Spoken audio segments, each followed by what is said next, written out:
OG Loke from GTA San Andreas is the best character parody that I've ever seen in video games. I would say he pokes a little fun at the character that he's based on, but I would say that it's all in good fun, harmless, and very accurate. Despite OG Loke being considered part of the Grove Street families and a very good friend of many of the people in Grove Street families, he actually doesn't partake in anything gang related. Anything that is gang related is handled by you or one of the people in the Grove Street families. This is a lot like Tupac, who was a very good man and not a gangster. See, Tupac made music for awareness. He lived in poverty and he went to a school called the Baltimore School for the Arts. And there, he was very angry with what he would see every day on his commute to school. He saw a big and very noticeable difference in the poverty-stricken areas as opposed to the rich areas.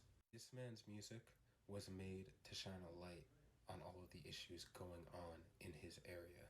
Now, there are some differences, but I actually got more similarities if you aren't convinced yet. OG Loke actually knew a man named Suge Knight. I mean, Big Smoke. See, Big Smoke and Suge Knight have a lot in common. Suge Knight did not have anyone's best interest in mind except his own wallets.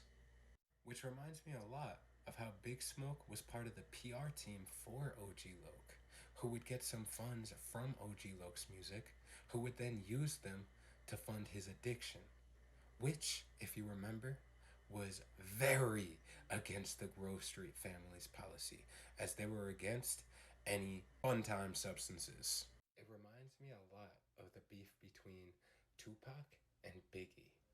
The beef between these two was so lucrative, and Suge Knight did not care about either one of them. He wanted the money, and I think that's further proven by the past when we were dealing with NWA beefing with each other over money disputes.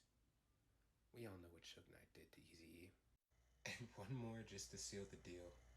Just like his real life counterpart, OG Loke only got popular after he went to jail. I find this very interesting. And if you can't tell, I love San Andreas. That dropped everything.